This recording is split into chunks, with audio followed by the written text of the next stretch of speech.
বিজেপিয়ে অপেনলি কয় যে তেওঁলোকে হিন্দু বাংলাদেশী ছাপোৰ্ট কৰে সো সেই ক্ষেত্ৰত কংগ্ৰেছৰ এটা বদনাম আছে মুখে মুখে বদনাম চলে যে কংগ্ৰেছে মুছলিম বাংলাদেশী ছাপোৰ্ট কৰে বুলি সেই ক্ষেত্ৰত আপুনি কি ক'ব গভৰ্ণমেণ্টে কিছুমান তথাকথিত জাতীয়তাবাদী জয়া অসম বুলি কোৱা নেতা সৃষ্টি কৰিছে যিবিলাকে উশৃংখল এটা পৰিৱেশৰ সৃষ্টি কৰি দিছে এগৰাকী মহিলা হিচাপে যেতিয়া আপুনি পলিটিক্সলৈ আহিছিলে কিবা বাধা পাইছিলে নেকি পলিটিক্সত যাবলৈ হ'লে বহুত টকা লাগিব বা সেই টিকেটবিলাকো মানে বেচা কিনা হয় বুলি আমি শুনা পাওঁ যে কোনোবা যদি এম এল এ উঠিবলৈ হয় বহুত টকা কাৰোবাক দিব লগা হয় চাওক আগতে আমি পৰিৱৰ্তনৰ কথা শুনিলোঁ 10 বছৰ আগত এতিয়া আমি শুনি আছোঁ নতুন অসম এতিয়া চাওক নতুন অসমত আজি যেনিবা গৌৰৱ গগৈ ডাঙৰীয়া এটা ক্লিন ছবি লৈ পেলাই তেওঁ উঠি আহিছে তেওঁ হয়তো কোনোবাই বিশ্বাস কৰিব যে নতুন অসম আমি গঢ়িম কিন্তু আপোনালোকৰ কংগ্ৰেছতো বহুত তেনেকুৱা মানুহ আছে যাৰ ওপৰত বহু ধৰণৰ কৰাপশ্যনৰ চাৰ্জ আছে লুৰিণজ্যোতি গগৈ কৈছে নেকি যে আমাৰ এলায়েন্সৰ কথা পতা নাই আদাৰো যিবিলাক স্মল পাৰ্টিজ আছে তেওঁলোকে কৈছে নেকি যে আমাৰ লগত পতা নাই অখিল গগৈ কিয় ইমান পটককৈ আগদিনাখন মিটিং হ'লে পিছদিনাখন ৰিয়েক্ট কৰে সেইটো কথা মই ক্লিয়াৰিটি দিম আপোনাক মানে এতিয়াও আপোনালোকৰ সেই এলায়েন্সৰ কথাটো মানে ফিক্স হোৱা যোনটো তেজপুৰ ইউনিভাৰ্চিটি ইছ্যু সেই ক্ষেত্ৰত আচলতে গভৰ্ণমেণ্টে কি ষ্টেপ লোৱা নাই বুলি আপোনালোকে ভাবে আগতে দেৱদেৱতাসকল যেতিয়া বিপদত পৰে গোটেই অস্ত্ৰবিলাক মহিলাৰ হাতত দিছিলে তাৰমানে বুদ্ধি লক্ষ্মী সৰস্বতী গোটেইবিলাক মহিলাৰ তাত আছিলে এতিয়া বুদ্ধি ভ্ৰষ্ট এই চৰকাৰখনে কৰিলে এনেকুৱা এটা বাতাবৰণলৈ মহিলাক লৈ গ'ল মহিলা 1250 টকাৰ পিছত নদৌৰিলে উপায় নাইকিয়া হ'ল কংগ্ৰেছ হিচাপত মই সুধিছোঁ আপোনালোকে মানে সেই হিতাধিকাৰী বস্তুটো ছাপোৰ্ট নকৰে এতিয়াতো ইলেকশ্যন কমিশ্যনে গৃহমন্ত্ৰীৰ ভৰিত ধৰে আজি যদি গুজৰাটৰ পৰা যদি ইলেকশ্যনৰ 5 দিনৰ আগত মানে এই এছাৰ হৈ থাকোঁতে আহি হোটেলতো আছে তেওঁলোকৰ নাম ভৰাব দিছে কংগ্ৰেছে এইবাৰ ছেক্ৰিফাইচ কৰিব নেকি যে কোৱালিটি মানুহ আমি আনিম বা কংগ্ৰেছ নেতৃত্বত থকা বহু মানুহক আমি বাদ দিম নতুন মুখ আমি দেখাবলৈ গতিকে সৰ্বানন্দ সোণোৱালটো মানে স্বাধীনতাৰ পিছৰ চবতছে ব্যৰ্থ মানে মুখ্যমন্ত্ৰী হিমন্ত বিশ্ব শৰ্মা একচুৱেলি খুব মানে ৰাজনৈতিকভাৱে পৰিপক্ক এজন নেতা তেওঁ খুব ভালকৈ ৰাজনীতিটো বুজি পায় আপোনালোকে ইমান ধাৰত উঠ খোৱাৰ পিছত ওপৰতো চৰকাৰখন বেলেগৰ চ' আপোনালোকে কি পৰিকল্পনা কৰিছে কেনেকৈ সেইটো মানে ৰিকভাৰ কৰিছে কৰাপশ্যন কংগ্ৰেছ চৰকাৰৰ দিনত কৰাপশ্যন হৈছিলে আৰু যিসকলে কৰাপশ্যন কৰিছিলে এতিয়া তেওঁলোক একচুৱেলি বিজেপি গভৰ্ণমেণ্টৰ লগত আছে নমস্কাৰ আমাৰ এক নতুন ইনিচিয়েটিভ পলিটিক্স আনকভাৰ্ড উইথ নেত্ৰমণিলৈ মই সকলোকে স্বাগতম জনাইছোঁ এইটো এটা আমাৰ কমপ্লিট নতুন কনচেপ্ট এটা নতুন চেনেল যিটো চেনেলত আমি পলিটিক্সৰ কিছু নজনা কথা শিকিম আমাৰ দেশখনৰ কথা আমি জানিবলৈ চেষ্টা কৰিম জিঅ' পলিটিক্সৰ কথা আমি জানিবলৈ চেষ্টা কৰিম বিভিন্ন পলিটিক্সৰ লগত জড়িত ব্যক্তিৰ লগত আমি কথা পাতিম মূলতঃ এই চেনেলটো এটা পডকাষ্ট চেনেল হ'ব য'ত আমি বিভিন্ন ধৰণৰ পলিটিচিয়ানক মাতি আনি কিছু নজনা কথা জানিবলৈ চেষ্টা কৰিম কোনজন পলিটিচিয়ানে কি কৰি থৈ গ'ল আমাৰ কাৰণে কোনে ভাল কাম কৰিলে আমাৰ কাৰণে কোনে ভাল কাম কৰিব পাৰে আমি এই গোটেইখিনি কথা আমি জনাটো বহুত বেছি প্ৰয়োজন তেতিয়াহে কিন্তু আমাৰ দেশখনক আমি আগুৱাই লৈ যাবলৈ সক্ষম হ'ম যিহেতু চেনেলটো একেবাৰে নতুন সেই গতিকে মই সকলোকে অনুৰোধ কৰিম যে আপোনালোকে যিমান পাৰে চেনেলটোৰ কণ্টেণ্টবোৰ চাব যদি ভাল লাগে শ্বেয়াৰ কৰিব কমেণ্ট কৰিব লাইক কৰিব হাইপ কৰি দিব আৰু চেনেলটো ছাবস্ক্ৰাইব কৰি দিব আপোনালোকৰ কমেণ্ট আপোনালোকৰ ছাবস্ক্ৰিপশ্যন বা আপোনালোকৰ হাইপৰ পৰাহে কিন্তু মই মটিভেট হ'ম আৰু ভাল ভাল কণ্টেণ্ট আপোনালোকৰ ওচৰলৈ লৈ আনিবলৈ পাৰিম আজি আমাৰ প্ৰথমটি খণ্ড আৰু এই প্ৰথমটি খণ্ডত আমাৰ অসমৰ এগৰাকী মহিলা পলিটিচিয়ান অসম প্ৰদেশ কংগ্ৰেছৰ মহিলা মৰ্চাৰ প্ৰেছিডেণ্ট মীৰা বৰঠাকুৰ বাইদেউক আমি মাতি আনিছোঁ আৰু তেখেতৰ লগত আমাৰ অসমৰ বৰ্তমান যি পলিটিকেল চিনেৰিঅ' তাৰ ওপৰত আমি কথা পাতিবলৈ চেষ্টা কৰিম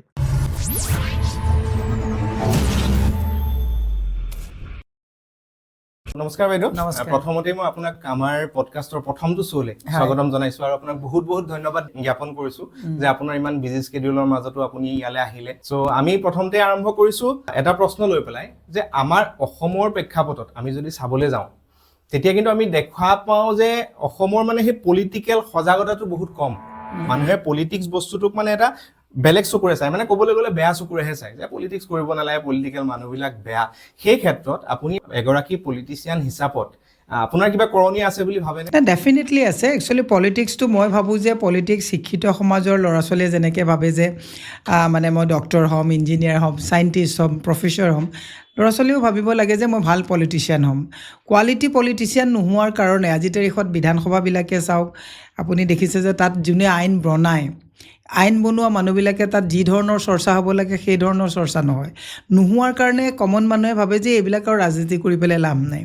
আৰু মেক্সিমাম পলিটিচিয়ানেও এনেকুৱা এটা অৱস্থা কৰে যে শিক্ষাটোক প্ৰাধান্য দিয়াতকৈ তেওঁলোকৰ ফলোৱাৰ্ছ হৈ থকাটো বিচাৰে গুড লিডাৰে সদায় লিডাৰশ্বিপ ক্ৰিয়েট কৰে, কিন্তু এতিয়া আজি তাৰিখত মেক্সিমাম লিডাৰে কি কৰে, ফলোৱাৰ্ছ ক্ৰিয়েট কৰিছে, যে তেওঁক কিমান ফ'ল' কৰে। সেইকাৰণে মই এটা কথা কৈছোঁ যে ৰাজনীতিৰ যদি আপুনি ভালকৈ যদি ভাবে, পৃথিৱীত এনেকুৱা এজনো মানুহ নাই যোনে ইনডাইৰেক্টলি হ'লেও পলিটিক্সত জড়িত নহয়। গতিকে ৰাজনীতি কৰাটো দৰকাৰ। মানুহৰ যিটো ৰাজনৈতিক নেতাবিলাকৰ আচৰণ আৰু ব্যৱহাৰক দেখি ভাল মানুহে ৰাজনীতি নকৰে বুলি এটা ধাৰণা আছে, কিন্তু ভাল মানুহ এতিয়াও আছে, আৰু ভাল মানুহ পলিটিক্সত অহাটো অত্যন্ত প্ৰয়োজন। কিন্তু তথাপিও এটা যদি আমি চাবলৈ যাওঁ, যদি এগৰাকী ভাল মানুহ পলিটিক্সত যাবলৈ হয়, তেতিয়া কিন্তু সেই ভাল মানুহগৰাকীৰ মেক্সিমামৰে মানে পইচাৰ ক্ষেত্ৰত বহুত নাটনি থাকে বা তেওঁলোকৰ কিছুমান কনষ্ট্ৰেইন থাকে। আৰু সেই ক্ষেত্ৰত আমি শুনিবলৈ পাওঁ বা সমাজত এটা তেনেকুৱা কথা বতৰাও চলে যে পলিটিক্সত যাবলৈ হ'লে বহুত টকা লাগিব, বা সেই টিকেটবিলাকো মানে বেচা কিনা হয় বুলি আমি শুনা পাওঁ, যে কোনোবা যদি MLA উঠিবলৈ হয় বহুত টকা কাৰোবাক দিব লগা হয়। চ' সেই ক্ষেত্ৰত মানে আপুনি পইচাৰ কথাটো আগতে তেনেকুৱা নাছিলে। আপুনি যদি আমাৰ মুখ্যমন্ত্ৰীসকলৰ আগৰবিলাক চাই, গোপীনাথ বৰদলৈ, হিষ্ট্ৰী যদি আপুনিতো চাবই লাগিব, হিষ্ট্ৰী পলিটিক্সত ৰিলেটেড একচুৱেলি। শৰৎ সিংহকে চাওক, তেনেকুৱা যিবিলাক স্বনামধন্য ব্যক্তি আছে, তেওঁলোকে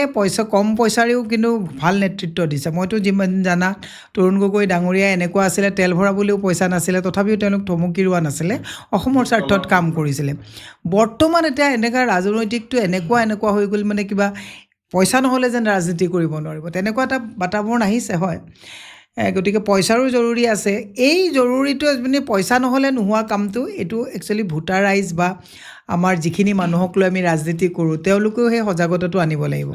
এতিয়া ৰেছপনচিবিলিটিজ কেতিয়ালৈকে ল'ব? যেতিয়ালৈকে আপুনি স্বচ্ছতাৰে আপোনাৰ ভোটটো প্ৰদান কৰিব। যেতিয়া পলিটিচিয়ান ফিল্ডত নামি যায়, যদি বহুত পইচাৰ জড়িত হৈ যায়, প্ৰত্যেকটো কথাতে যদি ভোটাৰাইজকে হওক বা কাৰোবাক যদি পইচা দিবলগীয়া হয়, তেতিয়াহ'লে ক'ৰবাৰ পৰা অন্যায়ভাৱে পইচা গোটাবলগীয়া হয়। সেইকাৰণে ভোটাৰাইজেও যদি ভাবে যে ভোটৰ আগত আমি পইচা নলওঁ, আমি প্ৰাৰ্থী চাই ভোট দিম, দলৰ আমি ক্ৰাইটেৰিয়া চাই ভোট দিম, ডেফিনেটলি পইচাৰ কথাটো কমি আহিব। কিন্তু এতিয়া সেইটো চোৱা নাই, আৰু এতিয়া যাৰ মুলুক তাৰ হৈ আছে, গতিকে অলপ পইচাৰ কথাটো এতিয়া জৰুৰী হৈ পৰিছে। কিন্তু আমি যদি চাবলৈ যাওঁ যে ৰিচেণ্ট টাইমতো আপুনি এগৰাকী মহিলা নেত্ৰী, চ' মহিলাসকলৰ কাৰণে আপোনাৰ কৰণীয় বহুত আছে, বা আপুনি হয়তো কৰিছেও, তো সেইখিনিলৈ মই একো নকওঁ। কিন্তু আমি যদি চাওঁ যে পলিটিকেল প্ৰেক্ষাপটত মহিলাসকল কিন্তু আটাইতকৈ পিছপৰি সদায় ৰৈ যায়, বা তেওঁলোক পিছপৰি থকাটো বিচাৰে। আগতে যদি আমি চাওঁ, কংগ্ৰেছৰ দিনতো সূতা বিলোৱা হৈছিলে, হিতাধিকাৰী সৃষ্টি কৰা হৈছিলে, ঠিক আছে। সেই হিতাধিকাৰী কিন্তু ফাৰ্ষ্ট টাৰ্গেটটো সদায় মহিলাসকল আছিলে। আৰু আজিৰ ডেটতো 1250 টকাই হওক, কিছু ক্ষেত্ৰত হয়তো কোনোবাই ভাল পাইছে, ভাল পাব, কাৰোবাৰ বহুত নাটনি থাকে, তেওঁলোকে সেই 1250 টকাটো দি জীৱিকা মানে কৰিব পাৰে। কিন্তু তেওঁ যদি নিজৰ গোটেইখিনি যদি ভালদৰে ব্যৱহাৰ কৰে, হয়তো তেওঁ 12,000 টকা বা 20,000 টকা ইনকম কৰিব পাৰিলে হ'লে। সেই ক্ষেত্ৰত এগৰাকী মহিলা নেত্ৰী হিচাপত আপোনালোকে কংগ্ৰেছৰ দিনত বা কংগ্ৰেছৰ সময়ত কিবা কৰিবলগীয়া থাকি গ'ল, বা বৰ্তমান চৰকাৰখনেও বহুত কৰিব লগা আছে, তেওঁলোকে কৰিব পৰা নাই বুলি ভাবে? মহিলাৰ মনটো হৈছে বিলাসী মাইণ্ড। মহিলাৰ ধৰক আজি তাৰিখত মই আপোনাক এইটো কথা এইকাৰণেই কৈছোঁ, আপুনি বজাৰ এখনত যদি আপোনাৰ ৱাইফক লৈ ওলাই যায়, ডেফিনেটলি আপোনাৰ ৰিকুৱাৰমেণ্ট আৰু তেওঁৰ ৰিকুৱাৰমেণ্টৰ টেষ্ট চইচ বেলেগ হ'ব। আপুনি যদি ভাবে, আপুনি পুৰুষ প্ৰধান মানে মানুহখিনিয়ে সদায় নিডছটোক লৈ পেলাই প্ৰাধান্য দিয়ে, কিন্তু মহিলাৰ সদায় প্ৰাধান্যটো নিডটোৰ লগতো আননেচেচাৰীও কিছুমান বস্তু কেতিয়াবা দৰকাৰ নিচিনা ভাবি লৈ পেলাই, মানে এটা অলপ বিলাসী মন, আৰু সেইটো চৰকাৰে টাৰ্গেট কৰি লৈছে। আপুনি কংগ্ৰেছ চৰকাৰৰ দিনতো বহুত আঁচনি দিছিলে, 100 প্ৰায় 86 মান আঁচনি কংগ্ৰেছৰ দিনৰে আঁচনি আছিলে। এতিয়া নামবোৰ বদলাই এইবিলাক অদল বদল কৰা হৈছে। কংগ্ৰেছৰ দিনত কিন্তু আঁচনিও দিছিলে, স্বাৱলম্বিতাও আছিলে। এতিয়া আপুনি যিহেতুকে ক'লে মোক আঁঠুৱা, সূতা, কম্বলৰ কথা ক'লে, আঁঠুৱাটো দিছিলে মেলেৰিয়া মহৰ কাৰণে, যাতে মানুহ বাচিব পাৰে। সূতাটো দিছিলে আপোনাৰ যাতে মানুহে 6খন গামোচা বৈ 4খন বজাৰত দি 2খন নিজেই ব্যৱহাৰ কৰিব পাৰে, অৰ্থনৈতিক স্বাৱলম্বিতাৰ কথা। কুকুৰা দিছিলে, হাঁহ দিছিলে, গাহৰি দিছিলে, ইকনমিক ডেভেলপমেণ্টৰ কাৰণে দিছিলে। কিন্তু বিজেপি চৰকাৰে এতিয়া এই গোটেই কথাটো যে 1250 টকা আমি দিছে, একদমেই বেয়া পোৱা নাই। 1250 টকা দি মহিলাসকলক আকৃষ্ট কৰিছে। মহিলাসকলৰো মই এটা কথা কৈছোঁ, আমি লক্ষ্মী, সৰস্বতী, দুৰ্গা বুলি কয়। আগতে দেৱদেৱতাসকল যেতিয়া বিপদত পৰে, গোটেই অস্ত্ৰবিলাক মহিলাৰ হাতত দিছিলে। তাৰমানে বুদ্ধি, লক্ষ্মী, সৰস্বতী গোটেইবিলাক মহিলাৰ তাত আছিলে। এতিয়া বুদ্ধি ভ্ৰষ্ট এই চৰকাৰখনে কৰিলে, এনেকুৱা এটা বাতাবৰণলৈ মহিলাক লৈ গ'ল, মহিলা 1250 টকাৰ পিছত নদৌৰিলে উপায় নাইকিয়া হ'ল। 1250 টকা ডিভাইডেড বাই 30 days, তাৰমানে 41 rupees পাৰ ডে'। 10,000 আপোনাক দি আছে, আপোনাৰ 5 বছৰৰ উদ্যমিতা আঁচনিত দিছে 10,000 পাৰ ডে। 5 বছৰলৈ দিলে 1825 দিন হয়। 1825 দিনক 10,000 যদি ডিভাইড কৰে, আপুনি ছায়েন্সৰ ল'ৰা ভালকৈ জানিব, মাত্ৰ 5 টকা পাৰ ডে আপোনাৰ মহিলাৰ পৰে। কিন্তু এই অংকটোত মহিলা নাই আজি তাৰিখত। এনেকুৱা এটা মানে লেয়াৰ দি দিছে মানুহক, মানে মহিলাসকলক। আজি তাৰিখত মহিলাসকল সেইখন জালত ফচি আপুনি দেখিব যে অসমীয়া মহিলাৰ যিবিলাক স্বাভিমানটোক আঘাত আনিছে। আজি কেগৰ ৰিপৰ্ট যদি আপুনি চাই যে অসমে আৰু লোন ল'ব পৰা ক্ষমতা আৰু বহন ক্ষমতা অসমৰ নাই। এই কথাখিনি মহিলাক বুজাবলৈ হ'লে আগতে স্কুলবিলাক সক্ষম হৈ আছিলে, মইনামেল আছিলে, তাত মাকবিলাকে ল'ৰা ছোৱালীক লৈ গৈছিলে, স্কুলবিলাক আছিলে, অংগনবাড়ী চেণ্টাৰবিলাক আছিলে। এতিয়া এই গোটেইবিলাক প্ৰায় 7,000 স্কুল বন্ধ হ'ল, কলেজবিলাকৰ পয়া লগা অৱস্থা হৈছে, ইউনিভাৰ্চিটিবিলাক ব্যৱসায়ী এটা স্থল হিচাপে গুচি গৈছে। যদি শিক্ষাত হাতুৰি পৰে, তেতিয়াহ'লে মানুহবিলাকক এনেকুৱা এটা অৱস্থনিত আবদ্ধ কৰিছে। মানুহে এই 1250 টকা ডিভাইডেড বাই 30 ইকুৱেল 41 ৰুপিজ ডেইলি, এই কথাটো ভাবিব মানে পৰা আপোনালোকে মানে কংগ্ৰেছ হিচাপত মই সুধিছোঁ, আপোনালোকে মানে সেই হিতাধিকাৰী বস্তুটো ছাপোৰ্ট নকৰে? নাই, হিতাধিকাৰীৰ প্ৰয়োজন আছে, কিন্তু শিক্ষা বন্ধ কৰি হিতাধিকাৰী আমাক নালাগে। অত্যাধিক দামত বস্তু লৈ এফালে হিতাধিকাৰী দিছে, আনফালে আকৌ অত্যাধিক মূল্যবৃদ্ধি হৈছে, সেনেকৈ হিতাধিকাৰী নালাগে। কংগ্ৰেছৰ দিনত মই আপোনাক কৈছোঁ, হিতাধিকাৰীও আছিলে, কম দামত বস্তু পাইছিলে। 60 বছৰত বঢ়াই চিলিণ্ডাৰৰ দাম 450 টকা হৈছিলে, 10 বছৰত 950 টকা হৈ গ'ল। মানে ঠিকে আছে, কিন্তু আল্টিমেটলি যদি আমি চাবলৈ যাওঁ, যদি আপোনালোকে হিতাধিকাৰী দিবলৈ যায়, তেতিয়া আকৌ সেই লোনৰ অংগটো আহি যাব। যে কেগ ৰিপৰ্টৰ কথাটো আহিলে, যোনটো আপুনি ক'লে যে লোন লৈ আজি 1.5 লাখ কোটি টকা লোন হ'ল। আমাৰ প্ৰতিজনৰ ওপৰত জনমূৰি হিচাপত 45,000 টকাকৈ ধাৰ আছে প্ৰতিগৰাকী ব্যক্তিৰ ওপৰত। চ' সেই ক্ষেত্ৰত যদি আপোনালোকে হিতাধিকাৰী সৃষ্টি কৰে, লোন নোলোৱাকৈ আমাৰ জানো অসমে ল'ব পৰা অৱস্থাত আছে? আজি তাৰিখত যিটো অৱস্থাত লৈ গৈছে, অসম খুব ভয়ংকৰ অৰ্থনৈতিকভাৱে পয়া লগা অৱস্থা এটালৈ গুচি গ'ল। মই আপোনাক কওঁ, তৰুণ গগৈ ডাঙৰীয়া যেতিয়া মুখ্যমন্ত্ৰী হৈছিলে, সেইখিনি সময়ত অৰ্থনৈতিক অৱস্থাটো সাংঘাতিক বেয়া আছিলে। কিন্তু ইকনমিক যিটো ৰিফৰ্মছ ৰুট মেপ যিটো আছিলে, সেইটোৰ কাৰণে মনমোহন সিং ডাঙৰীয়াৰ দিনৰ পৰা ইকনমিক ৰিফৰ্মছটো আহি পেলাই কম দামত মানুহক বস্তু দিছিলে, বেনিফিচিয়াৰীও আছিলে, কিন্তু এটা ইকনমিক ৰুট মেপ লৈ পেলাই গৈছিলে। বৰ্তমান এইখন চৰকাৰ আপুনি যদি চাই, নিৰ্মলা সীতাৰমণৰ হাজবেণ্ড যিজন, তেওঁ হৈছে গুড ইকনমিষ্ট। তেওঁ নিজেই কৈছে যে এইখন চৰকাৰৰ কোনো ইকনমিক ৰুট মেপ নাই। অকলটো ধাৰ কৰিলে নহ'ব, ৰেভিনিউ জেনেৰেট আজি তাৰিখত মদৰ পৰা হৈ আছে। আজি তাৰিখত স্কুল কলেজ বন্ধ হৈছে, কিন্তু ৰেভিনিউ জেনেৰেটৰ কাৰণে আজি তাৰিখত মদৰ দোকানৰ বৃদ্ধি কৰা হৈছে। মই কৈছোঁ যে কংগ্ৰেছ চৰকাৰত বাঘা অৰ্থনীতিবিদ আছে এতিয়াও, য'ত ইকনমিক যিটো চাৰ্কুল, এই বস্তুটোৰ ছিষ্টেমটো তাত ৰুডমেপ এটা আছে। কিন্তু বৰ্তমান চৰকাৰখনৰ কোনো ৰুডমেপ নাই। আপুনি চাওক, এইখন চৰকাৰে ধাৰ কৰিছে, হিতাধিকাৰী কৰিছে, এফালৰ পৰা আমাৰ সম্পদবিলাক তাত তেওঁলোকে নষ্ট কৰিছে। গতিকে মই কৈছোঁ যে কংগ্ৰেছৰ একমাত্ৰ এটা দল, যিটো দলে চৰকাৰ চলাব জানে। আপুনি 15 বছৰত 10,000 কোটি টকা ধাৰ কৰিছিলে, আৰু এওঁলোকে এতিয়া 1,54,000 কোটি টকা ধাৰ কৰিছে। তাৰমানে ইকনমিক ৰুডমেপটো এওঁলোকৰ নাই। IMF-এও এটা কুৱেশ্যন কৰিছে, যোনটো GDP লৈ পেলাই ৰিচেণ্টলি, GDP কেলকুলেশ্যনটো অলপ খেলিমেলি আছে। যি কি নহওক, কিন্তু এতিয়া পৰিৱৰ্তনৰ কথা ধৰক, যেতিয়া কৈছিলে 2016 চনত পৰিৱৰ্তনৰ কথা কৈ পেলাই নতুন এখন চৰকাৰ সৃষ্টি হৈছিলে। পৰিৱৰ্তনটো আমি কিছু ক্ষেত্ৰত দেখাও পাইছিলোঁ, কিন্তু একেবাৰে আমি নেদেখাও নহয়। চাকৰিৰ ক্ষেত্ৰত হওক বা কিছু ক্ষেত্ৰত আমি পৰিৱৰ্তন অলপ দেখিছিলোঁ ইনিচিয়েল সময়খিনিত। কিন্তু পিছৰ ফালতে ধৰক পৰিৱৰ্তনটোক লৈ পেলাই বিভিন্ন ধৰণৰ কথা বতৰা ওলাল। এতিয়া হওক বহুতে তুলুঙা মন্তব্যও দিয়া হ'ল যে কি পৰিৱৰ্তন আহিলে। কিন্তু এতিয়া আকৌ আমি নতুনকৈ দেখা পাইছোঁ যে গৌৰৱ গগৈ ডাঙৰীয়া, বৰ্তমান আমাৰ যিগৰাকী আচলতে CM-ৰ মুখ বুলিয়ে ক'ব লাগিব অসমৰ অপজিশ্যনৰ, চ' তেখেতে এটা নতুন শব্দ এটা আনিছে যে নতুন অসম গঢ়িব। চ' সেই নতুন অসমখন আপোনালোকে ইমান ধাৰত পুত খোৱাৰ পিছত, ওপৰতো চৰকাৰখন বেলেগৰ, চ' আপোনালোকে কি পৰিকল্পনা কৰিছে, কেনেকৈ সেইটো মানে ৰিকভাৰ কৰিব? ডেফিনেটলি এটা ভাল অৰ্থনৈতিক পৰিকল্পনা ডেফিনেটলি দৰকাৰ হ'ব। আৰু এইখিনি সময়ত যিমান ধাৰত লগাইছে, কষ্ট নতুন চৰকাৰখনৰ হ'ব। কিন্তু এইখন চৰকাৰ যদি আকৌ আহে, কষ্ট ৰাইজৰ ইমানেই কষ্ট হ'ব। ৰাইজৰ মানে মই আপোনাক কৈছোঁ, ইতিমধ্যেই ৰাইজৰ হতাশা বৃদ্ধি হৈছে। কিন্তু মোৰ মানে চিন্তাৰে, আমাৰ কংগ্ৰেছৰ যিটো চিন্তা, ইয়াত এটা ইকনমিক ৰিফৰ্মছ আনিব পৰা ফৰ্মুলা আছে, যিটো সকলো কথা আপোনাৰ খোল্লা কোৱা নহয়, কিন্তু আমাৰ সেইটো ৰুডমেপ আছে। গতিকে মোৰ বিশ্বাস আমি ৰিকভাৰ কৰিব পাৰিম। আৰু এটা কথা, এইখিনিতে যেতিয়া আমি নতুন অসমৰ কথা কৈছোঁ বা পৰিৱৰ্তনৰ কথা কৈছোঁ, আমি ৰিচেণ্ট সময়ত এটা ডাঙৰ স্কেম দেখা পাইছিলোঁ আৰু সেইটো স্কেম ধৰা পৰিছিলে বিজেপি গভৰ্ণমেণ্টৰ সময়ত। সেই স্কেমটো হয়তো হৈছিলে কংগ্ৰেছৰ সময়ত, যোনটো 2013 APSC স্কেম। সেই স্কেমটোৰ ক্ষেত্ৰত কিন্তু বহুতো কিছুমান দল সংগঠনেই হওক বা পাব্লিক তেনেকুৱা প্লেটফৰ্মেই হওক, তেওঁলোকে মাত মাতি আছে, তেওঁলোকে হয়তো যুদ্ধ দি আছে, কিন্তু সেই ক্ষেত্ৰত আমি কংগ্ৰেছক বৰকৈ মাত মতা দেখা পোৱা নাই। সেইটো আচলতে তাৰ ওপৰত আপুনি কি ক'ব? কৰাপশ্যন কংগ্ৰেছ চৰকাৰৰ দিনত কৰাপশ্যন হৈছিলে আৰু যিসকলে কৰাপশ্যন কৰিছিলে এতিয়া তেওঁলোক একচুৱেলি বিজেপি গভৰ্ণমেণ্টৰ লগত আছে। সেই নেক্সাছটো যিটো আছিলে, তৰুণ গগৈ উদৰাতক এটা দুৰ্বলতা হিচাপে লৈ তেওঁলোকে তেতিয়া কংগ্ৰেছত লুণ্ঠন কৰিছিলে, যিটো কাৰণে কংগ্ৰেছ বেকফুটত যাবলগীয়া হ'ল আৰু এতিয়া সেই একেটা ফৰ্মুলাই তেওঁলোকে বিজেপিত গৈ কৰিছে, গতিকে এতিয়া বিজেপিও বেকফুটত যাবলৈ গৈ আছে। গতিকে সেইটোত আমি বিশেষ ক'বলগীয়া নাই, যিসকলে কৰাপশ্যন কৰিছিলে সেইসকল বিজেপিতে আছে এতিয়া বৰ্তমান। গতিকে প্ৰত্যেকটো দলতে ভাল আৰু বেয়া মানুহ থাকে। বিজেপিও এনেকুৱা নাছিলে, বিজেপি যদিও চৰকাৰ নাছিলে ভাল মানুহ বহুত আছিলে। বিজেপিত সেই একেই যিকেইজনে কংগ্ৰেছ বেয়া কৰিছিলে, লেতেৰা কৰিছিলে, চিণ্ডিকেট চলাইছিলে, কৰাপশ্যন চলাইছিলে, APSC কেলেংকাৰী চলাইছিলে, যোনে ৰাকেশ পালক লগত লৈ গৈছিলে,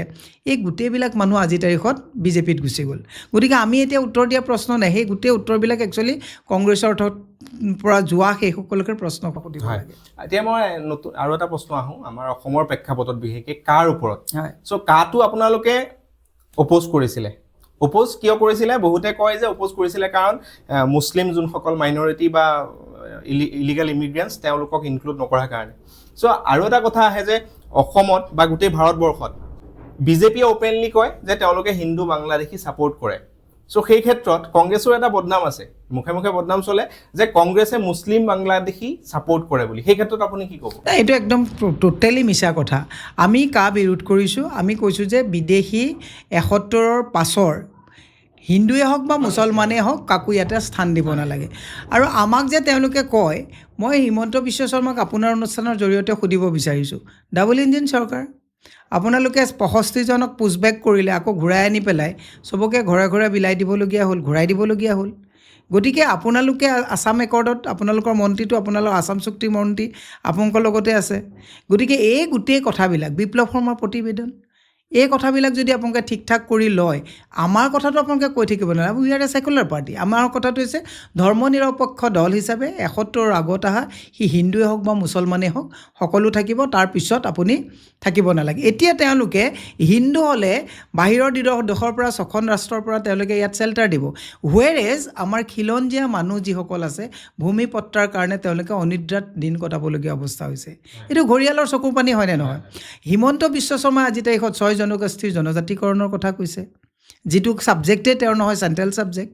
আজি চাহ বাগানৰ লোকসকলক মাটিপট্টা দিয়া কথা কৈছে। এই কথাবিলাক যে এটা ৰাজনৈতিক নিৰ্বাচনী টোপ, এই কথাবিলাক মানুহে বুজি পাব লাগিব। সেইকাৰণে মই কৈছোঁ যে আমি কোনো মুছলমানৰ ৰক্ষক নহয়, আমি ছেকুলাৰ পাৰ্টি। আমাৰ কাৰণে হিন্দু মুছলমান সকলো আমাৰ ইয়াতে বৈধ। আৰু তেওঁ কৈ আছে যে 22টা ছিটত আমাক নিৰ্বাচন খেলাৰ কথা কৈছে। মই কৈছোঁ যে ডাবল ইঞ্জিন চৰকাৰ, তেওঁলোকৰ হাতত ইমান ক্ষমতা আছে,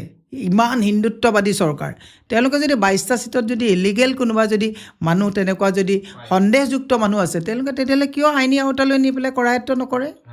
এইবিলাক হৈছে ৰাজনৈতিক হাল এৰি শিয়াল খেদা কথাবিলাক অন্য দিশলৈ নিয়া এটা চতুৰালিৰ বাদে বেলেগ একো নহয়। আপুনি যিহেতু ভূমিৰ কথাটো ক'লে, চ' ভূমি লৈ পেলাই ডাঙৰ এটা বিবাদ বৰ্তমান চলি আছে, পুঁজিপতিক ভূমি গতাই দিয়া। কাৰ্বি আংলঙত হ'ল, আমাৰ নিচেই কাষতে আচলতে সেই ব্ৰহ্মপুৰৰ বামুণী পাহাৰত কাৰ্বি মানুহৰ তেনেকুৱা এটা প্ৰব্লেম এটা হৈছে। চ' সেই ক্ষেত্ৰত আপোনালোকে যি সবল স্থিতি দেখাব লাগিছিলে আপোনালোকে দেখাবলৈ সক্ষম হোৱা নাই নেকি? ডেফিনেটলি আমি গৈছোঁ। চাওক, আজি পৰ্বতযোৰাত যেতিয়া হৈছে আমি পূৰা তাত আন্দোলনত ভাগ লৈছোঁ। আমি যেতিয়া লোহাৰঘাট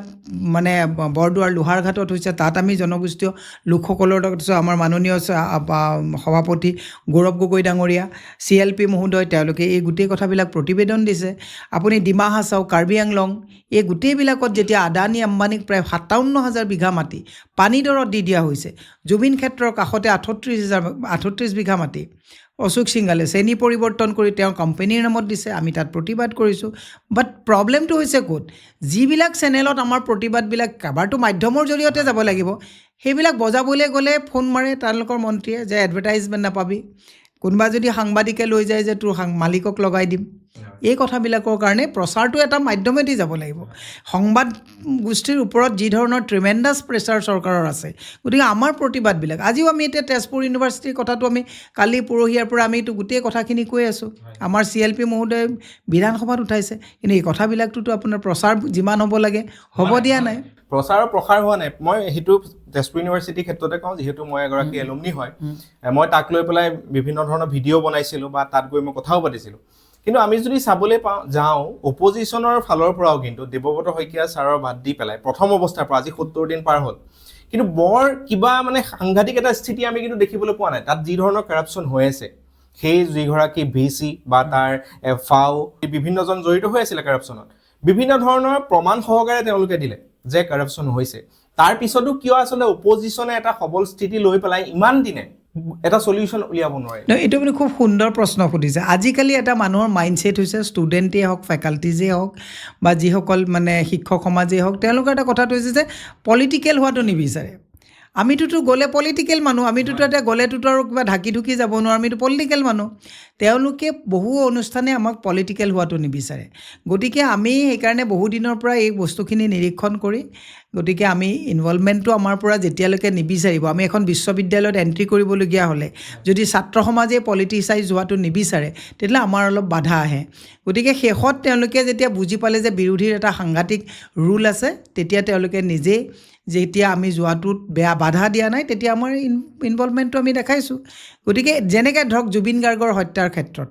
মুখ্যমন্ত্ৰীয়ে হত্যা বুলি কৈছে আমি যেতিয়া জাষ্টিছ ফৰ জুবিন গাৰ্গ কওঁ ঢেৰ মানুহে অনুৰাগীয়ে কয় পলিটিক্স নকৰিব আপোনালোকে কিয় জাষ্টিছ ফৰ জুবিন গাৰ্গ লিখিছে কিন্তু আপোনালোকে ছিগনিফিকেণ্ট কথাটো যাব যিদিনাৰ পৰা আমি বিৰোধীয়ে এই কথাটো আমাক অনুৰাগীয়ে বাধা দিছে আমি শ্ল' হৈ দিলোঁ জুবিন গাৰ্গৰ কথাটো শ্ল' হৈ গ'ল এই কথাটো বুজিব লাগিব যে বিৰোধীৰ এটা শক্তিশালী ভূমিকা আছে বিৰোধীৰ শক্তিশালী ভূমিকাক ৰুদ্ধ যদি কোনোবাই কৰিব বিচাৰে চৰকাৰী পৃষ্ঠপোষকতাত থাকি তেতিয়াহ'লে জাষ্টিছ কিন্তু কমন পিপুলে পোৱাটো অসম্ভৱ আৰু বাকি এতিয়া আমি এলায়েন্সৰ ক্ষেত্ৰত কওঁ আপুনি ক'লে যে সবল ভূমিকা লৈ আছে বাতৰিত অহা নাই কিন্তু আপোনালোকৰ এলায়েন্সত থকা অখিল গগৈ ডাঙৰীয়াই ৰিসেন্টলি এটা কথা কৈছিলে যে আমাৰ ঐক্যমঞ্চয়ে গভৰ্ণমেণ্ট স্কুলৰ নিচিনা কাম কৰিছে বা গভৰ্ণমেণ্ট সিস্টেম এটাৰ নিচিনা কাম কৰিছে অপজিশ্যনে স্মাৰ্টলি এটা প্ৰাইভেটাইজ সিস্টেমৰ নিচিনাকৈ তেওঁলোকে কাম কৰি আছে সো এই ক্ষেত্ৰত সঁচাই আপোনালোক আসলে পিছ পৰি আছে নেকি যদি আমি চাওঁ বিজেপিৰ লগত মানে ৰিজাই পেলাই বা ইজিপি বিজেপিৰ লগত নহয় আপোনাৰ অখিল গগৈ ডাঙৰীয়া আমাক বিজেপিৰ লগত ৰিজাবই নাপায় একচুৱেলি কম্পেয়াৰ কৰিবই নালাগে এইটো কাৰণ তাত চৰকাৰ আছে দুখন চৰকাৰ কেন্দ্ৰত আছে ইয়াত আছে আৰু আমাৰ কথাটো হৈছে যে এলায়েন্সৰ কথাটো ইমান খোল্লা নহয় এলায়েন্সত আমাৰ ইতিমধ্যে মাননীয় সভাপতি মহোদয় দেৱব্ৰত শইকীয়া ডাঙৰীয়াকে আমাৰ PSC যিবিলাক আছে মেম্বাৰ্ছ গোটেইবিলাকে ক'ত কাট কেনেকৈ কি হ'ব এতিয়া ইণ্টাৰনেল ডিছকাশ্যন চলি আছে এই চৰকাৰখন ইমানেই চতুৰ এই গোটেই কথাবিলাক যদি বিফ'ৰ টাইম আপুনি পাব্লিছ কৰে এওঁলোকে ভয় ভীতিগ্ৰস্ত কৰি মানুহক পাৰ্চেছ কৰা মানুহক এৰেষ্ট কৰা বিভিন্ন ধৰণৰ স্কিল এওঁলোকে এপ্লাই কৰে সেইকাৰণে আমি সময়তকৈ আগত সকলো কথা নহয় কিন্তু ভিতৰকে কথাটো চলি আছে আপোনাৰতো লুৰিণজ্যোতি গগৈ কৈছে নেকি যে আমাৰ এলায়েন্সৰ কথা পতা নাই আদাৰ যিবিলাক স্মল পাৰ্টিজ আছে তেওঁলোকে কৈছে নেকি যে আমাৰ লগত পতা নাই অখিল গগৈ কিয় ইমান পটককৈ আগদিনাখন মিটিং হ'লে পিছদিনাখন ৰিয়েক্ট কৰে সেইটো কথা মই ক্লিয়াৰিটি দিম আপোনাক ক্লিয়াৰ মানে এতিয়াও আপোনালোকৰ সেই এলায়েন্সৰ কথাটো মানে ফিক্স হোৱা নাই নহয় ডেফিনেটলি কথা পাতি আছে সময়তকৈ আগত নহয় সময়তকৈ আগত কৰিলে এই চৰকাৰখনে বৰ্তমান উন্নয়ন ৰুদ্ধ কৰি কেৱল আৰু কেৱল হিতাধিকাৰী আৰু ভোটাধিকাৰৰ কাৰণে তেওঁলোকে ইনভেষ্ট কৰি আছে এইখিনি সময়ত আমি খুব কেয়াৰফুলি ডিল কৰিবলগীয়া হৈছে গতিকে সময়তকৈ আগত নহয় কথাবিলাক কিন্তু সময়টো বেছি দিন নাই 4 মাহ ভিতৰুৱাকৈ কথা পতা হৈছে গতিকে যোনে ছিগনেল পাব লাগে ডেফিনেটলি মোৰ বিশ্বাস যে গৌৰৱ গগৈ ডাঙৰীয়া ছিগনেল দিছে হয় কাৰণ এতিয়া সমষ্টিবিলাকত যদি চাবলৈ যাওঁ বিজেপিয়ে যি ধৰণে কাম কৰি আছে বা গোটেই সোমাই পৰিছে সেই ক্ষেত্ৰত কিন্তু হয়তো ঐক্যমঞ্চ অলপমান পিছ পৰি আছে মোৰ সেইটো প্ৰশ্নত আপোনাৰ এইটো কণ্ট্ৰাডিকশ্যন আছে বিজেপিয়ে যদি ইমান সোমাই পৰিছে তেতিয়াহ'লে ইমান যদি ভাল কাম কৰিছে তেতিয়াহ'লে কিয় ভাল কাম কৰিছে বুলি কোৱা নাই সোমাই পৰিছে যে অকল হিতাধিকাৰীক কেপচাৰ কৰিছে যে ভোট কিনিম চৰকাৰ ল'ম তেওঁলোকৰ হাতত কোনো ৰিপৰ্ট কাৰ্ড নাই আজি তাৰিখত কিন্তু আল্টিমেটলি ৰিচেণ্ট এটা ৰিপৰ্টত আমি দেখিবলৈ পালোঁ নিউজতে পালোঁ যে অসমৰ প্ৰায় 90% ভোটাৰে এতিয়া হিতাধিকাৰী হৈ গৈছে। সো সেই ক্ষেত্ৰত আপুনি কি কৰিব এইটো দুৰ্ভাগ্যজনক অপজিশনে কি কৰিব এইটো দুৰ্ভাগ্যজনক কথা এতিয়া আপুনি চাওক ভোট চুৰিৰ কথাটো আপুনি দেখিছে বিহাৰত কি অৱস্থা হৈছে SIR হৈছিলে এতিয়া SR হৈছে এই SRটো আপুনি যদি চাই মই BLO 4-5 জনৰ লগত আমি এইকেইদিনত কথা পাতিলোঁ তেওঁ কৈছে বাইদেউ আজি যদি গুজৰাটৰ পৰা যদি ইলেকশ্যনৰ 5 দিনৰ আগত মানে এই SR হৈ থাকোঁতে আহি হোটেলতো আছে তেওঁলোকৰ নাম ভৰাব দিছে this is the situation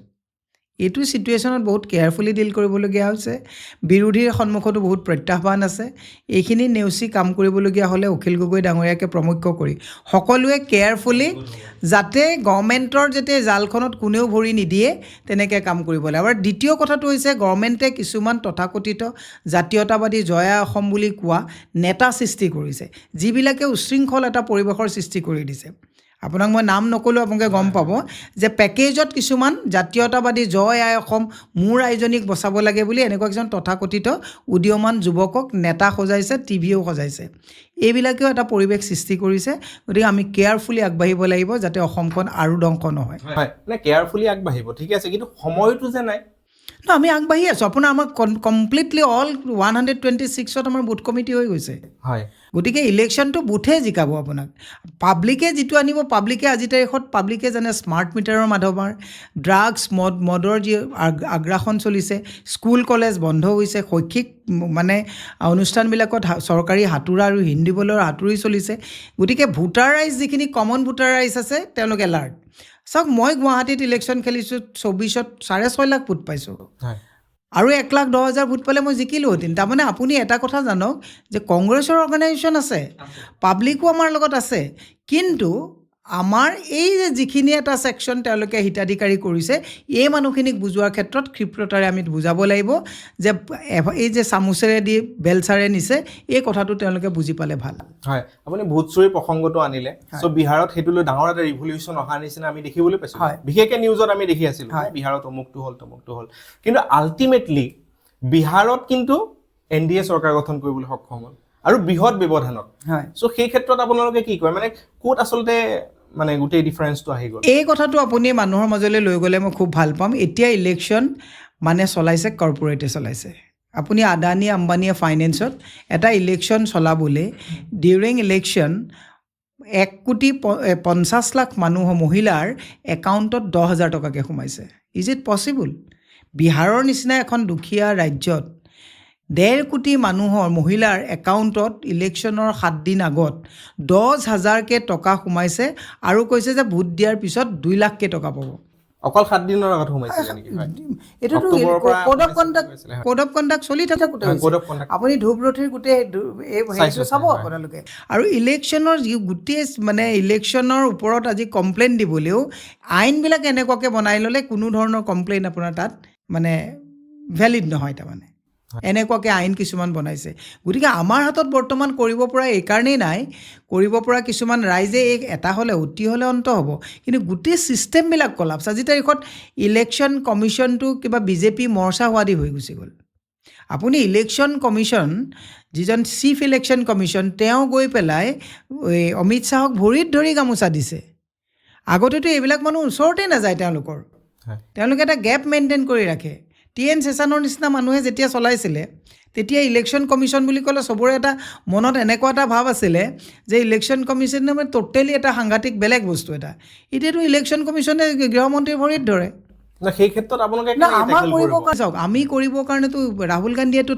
তন্নকৈ 60 lakh ভোটাৰৰ ক্ষেত্ৰত কেনেকুৱা অন্যায় কৰিছে গোটেই কথাখিনি কৈছে এতিয়া ৰাহুল গান্ধীৰ প্ৰশ্নটোৰ উত্তৰ কোনে দিব লাগে ইলেকশ্যন কমিশ্যনে দিব লাগে ৰাহুল গান্ধীৰ যদি কথাবিলাক মিছা তেতিয়াহ'লে তেওঁলোকক আইনী আওতালৈ নিব লাগে কথাখিনি তাৰমানে মিছা নহয় এতিয়া ইলেকশ্যন কমিশ্যনে ৰিপ্লাই নিদিয়ে দিয়ে অমিত শ্বাহে ৰিপ্লাই দিয়ে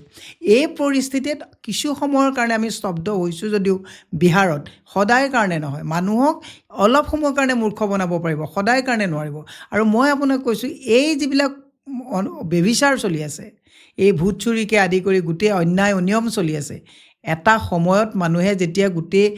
মানুহ ওলাই আহিব তেতিয়া কোনো ছিষ্টেমে তেওঁলোকৰ কাম নকৰা হয় সেই ক্ষেত্ৰত চাওক তেতিয়া আমি যদি ভালকে এনালাইচিছ কৰোঁ বিহাৰতো কিন্তু আল্টিমেটলি পইচা দি মানে হিতাধিকাৰী সৃষ্টি কৰি পেলাই তেওঁলোকে ভোট ল'লে যোনটো ধ্ৰুৱৰাঠি ভিডিঅ'ত বা আমি তথ্য সহকাৰে বহুত ক্ষেত্ৰত দেখিবলৈ পাইছোঁ চ' অসমতো কিন্তু হিতাধিকাৰী ঠিক বিহাৰৰ নিচিনা বা তাতকৈ বেছিহে আছে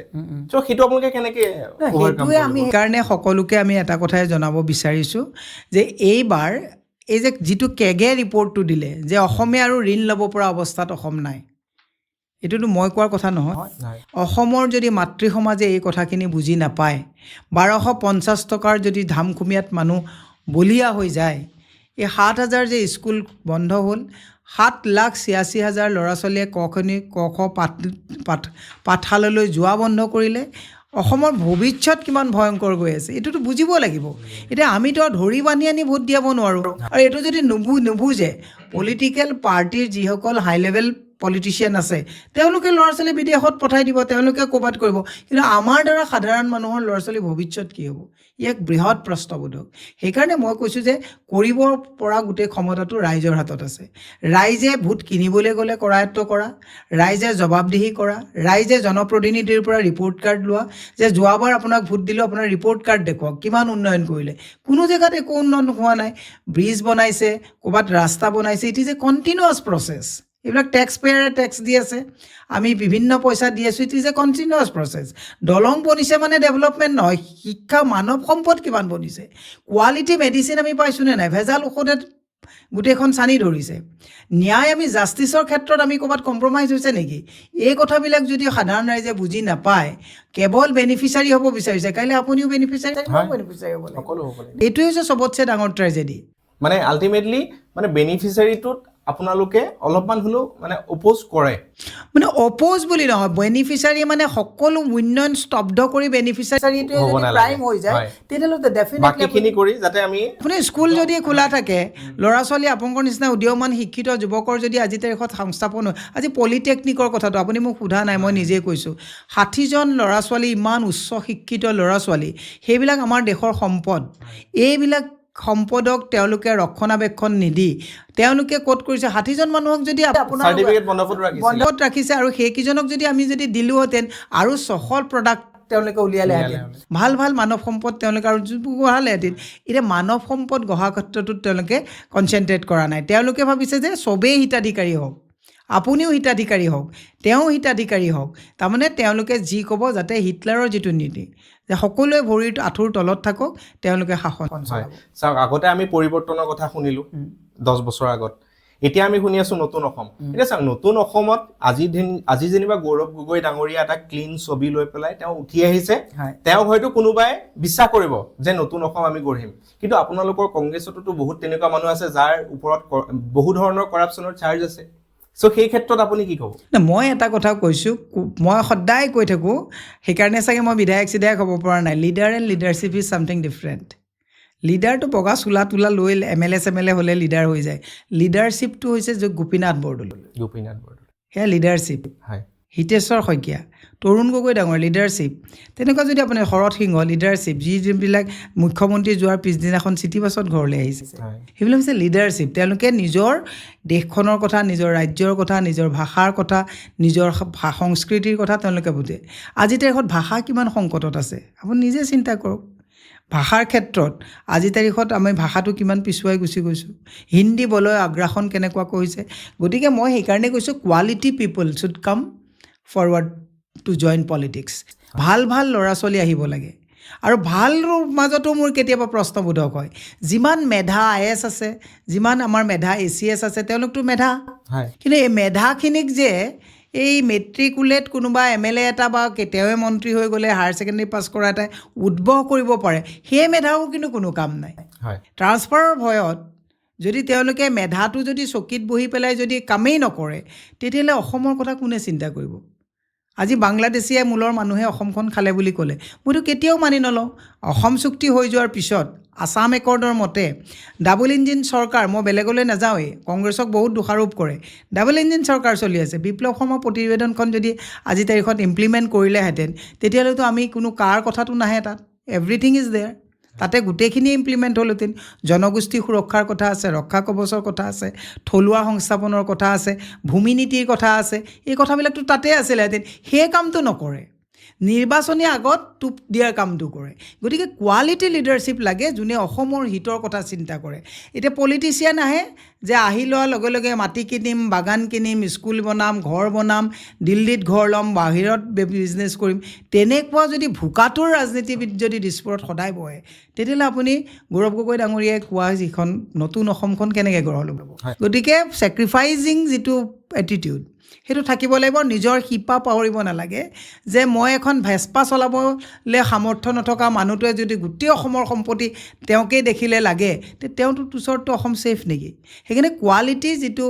মানে নেতৃত্ব অহাটো প্ৰয়োজন হয় নে আপুনি ঠিকে কৈছে যে কোৱালিটিৰ কথাটো যিহেতু কৈছে বা ছেক্ৰিফাইজৰ কথা কৈছে সো সেই ক্ষেত্ৰত কিবা মানে পদক্ষেপ লৈছে নেকি কংগ্ৰেছে এবাৰ ছেক্ৰিফাইজ কৰিব নেকি যে কোৱালিটি মানুহ আমি আনিম বা কংগ্ৰেছ নেতৃত্বত থকা বহু মানুহক আমি বাদ দিম নতুন মুখ আমি দেখাবলৈ নতুন মুখ ডেফিনেটলি যুৱ প্ৰজন্মক অনা দৰকাৰ আছে মইতো ভাবোঁ যে হেল্থ মিনিষ্টাৰৰ কাৰণে ভাল এজন ডক্টৰ আনিব লাগে এডুকেশ্যন মিনিষ্টাৰৰ কাৰণে ভাল এজন একাডেমিচিয়ান আনিব লাগে